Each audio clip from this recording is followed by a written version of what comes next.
Saya kedatangan rombongan yang dipimpin oleh Saudara Immanuel Ebenezer dengan kawan-kawan dari seluruh Indonesia, dan mereka tiba-tiba buka baju. Dalamnya bikin kejutan untuk saya, Prabowo Mania 08. Jadi ingin mendukung saya. Assalamualaikum warahmatullahi wabarakatuh. Salam seger waras Om Ben. Pak Rudi, tepatnya FX Hadi Rudiatmo, menyorot pembubaran Ganjar Pranowo Mania atau lebih dikenal dengan GP Mania. Lalu kemudian mereka merapat ke Pak Prabowo. Siapapun berhak mendukung orang-orang yang didukungnya. Selorohnya Pak Rudi pada Ketua Jokowi Mania atau Joman. Ini lucu sekali. Katanya gini, lah sing ngakon bentuk ki sopo? Yang menyuruh membentuk GP Mania itu siapa? Nggak ada yang nyuruh, tidak ada yang memaksa, tidak ada yang menugaskan, kok bubar sendiri. Semua orang tahu, Pak Ganjar Pranowo itu kader partai. Selama belum ditugaskan partai, ya tidak akan bergerak.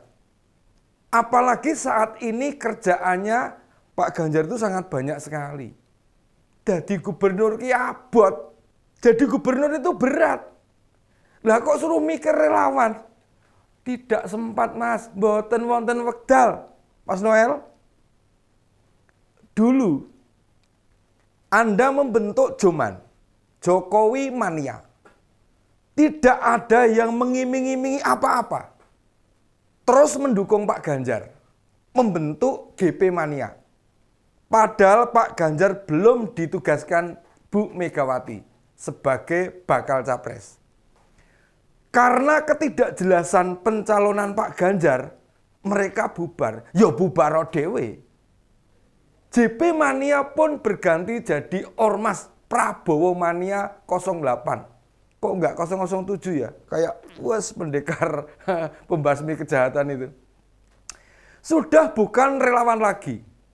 Katanya kalau Ormas lebih strategis. Secepat itukah menentukan pilihan siapa bakal capres pengganti yang mau didukung? Padahal sampai detik ini semua masih mengira-ira. Belum ada yang pasti. Siapa yang bisa menjawab kalau Pak Prabowo positif sebagai bakal capres? Coba, siapa yang bisa menjawab? Memang potensi berkoalisinya besar, tapi Pak Prabowo sendiri menyatakan masih menunggu diizinkan Pak Jokowi. Kalau restu itu diperoleh, malah mendukung bakal capres lainnya, Bang Noel malah malu sendiri. Berarti bubar lagi. Kan jadi gak enak. Yang jelas gini Mas. Keberadaan relawan itu tidak masuk sebagai syarat ikut pilpres loh Bang.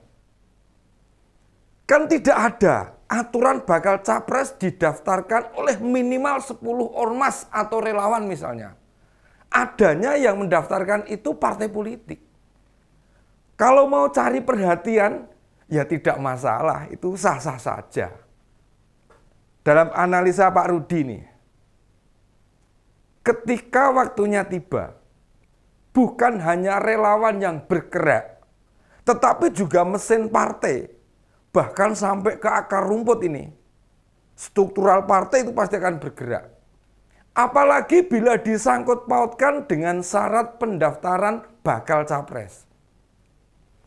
Yang dipertimbangkan menurut undang-undang itu prosentase perolehan suara partai politik. Joman atau relawan pimpinan Bang Immanuel Ebenezer. Itu nama lengkapnya. Bukan satu-satunya relawan pendukung Pak Jokowi. Artinya bukan hanya Joman yang bisa membuat Pak Jokowi menjadi presiden. Ada kader partai. Ada struktural partai, ada individu, dan lain sebagainya. Yang tak kalah penting dan harus dilihat kinerja calonnya itu sendiri. Namun berubahnya dukungan ini membuat kita semua berpikir, benarkah Bang Noel mendukung seseorang tanpa kepentingan? Sementara proses perjalanan saja belum dimulai. Jangan-jangan karena memang mengincar sesuatu, Bang. Komisaris misalnya. Bisa jadi Ormas Prabowo Mania 08 ini relawan pertama yang mengusung Pak Prabowo. Lalu mengapa harus terburu-buru Bang Noel? Biar dibilang yang paling depan. Number one begitu. Apakah dia patah arang pada Pak Jokowi? Soalnya sudah tidak lagi menjabat komisaris atau duduk menjadi komisaris. Sementara masa jabatan Pak Jokowi tinggal 1,5 tahun. Untuk Pilpres sendiri kurang 1 tahun. Buru-burunya Bang Noel ini memang punya motif. Apalagi ketika Bang Munarman menjalani sidang atas kasusnya. Malah menjadi saksi meringankan. Awas, hati-hati Bang.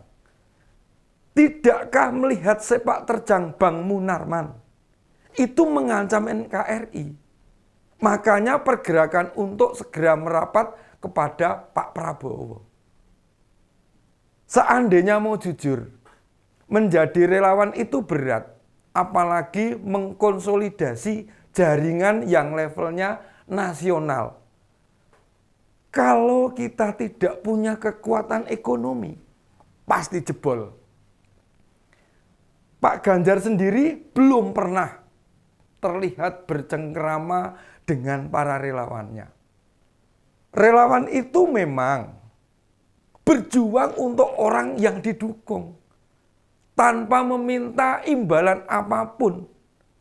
Para kandidat capres lebih mempercayai pendukung dari partai politik karena strukturnya lebih luas, orangnya lebih banyak dan bisa memberi dampak. Itu pasti. Sedangkan relawan ini butuh kehati-hatian. Mereka kebanyakan bergerak atas kemauan sendiri, bukan permintaan calon presiden. Apalagi struktur partai. Jelas tidak mungkin. Relawan ini bukan pekerjaan. Jadi yang mendukung itu tidak mendapat apa-apa. Malah sering mengeluarkan biaya sendiri alias tombok. Tidak banyak yang tahu bagaimana kerja-kerja relawan. Mereka biasanya banyak bergerak di jaringan yang terpisah dengan kader partai. Dan kelebihan itu perlu dimanfaatkan. Beberapa teman menyampaikan, selama Pilpres 2014 dan 2019 tidak pernah tahu apa itu Jokowi mania. Yang mereka dengar dan tahu Bara JP, Seknas Jokowi, Projo, dan tiap daerah tidak sama. Ya, siapapun bisa bebas mendukung. Jangan dikira Pak Prabowo bisa ditekan atau diintimidasi. Dikiranya mungkin Pak Ganjar bisa diperlakukan seperti itu. Nah, waktu tidak bisa ngapa-ngapain Pak Ganjar, dukungan beralih ke Pak Prabowo.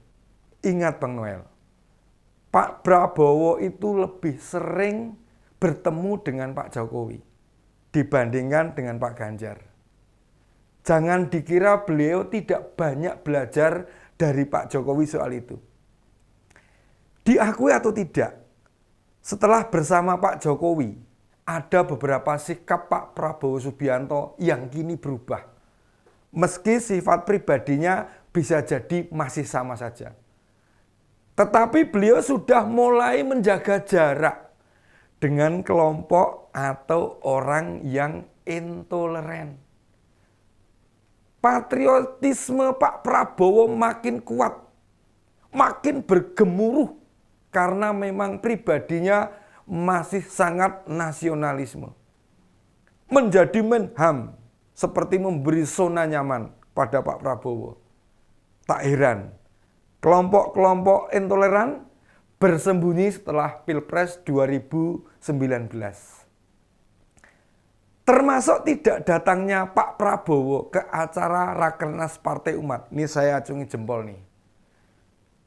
Saya tidak bisa membayangkan saat Mas Ridho Rahmadi, Ketua Umum Partai Umat, menyatakan partainya adalah partai identitas. Bisa jadi reaksi Pak Prabowo bakal lebih keras lagi. Jadi Bang Noel, ingat benar kalau mau mendukung Pak Prabowo. Jangan coba-coba mendukung para pelaku intoleransi. Jangan mendukung pelaku terorisme. Jangan menutupi jejak orang yang mau merusak bangsa ini. Apalagi membelanya. Kalau tetap Anda lakukan, maka Pak Prabowo yang langsung mengurusi kelakuanmu itu. Demikian analisa Om Ben kali ini. Assalamualaikum warahmatullahi wabarakatuh.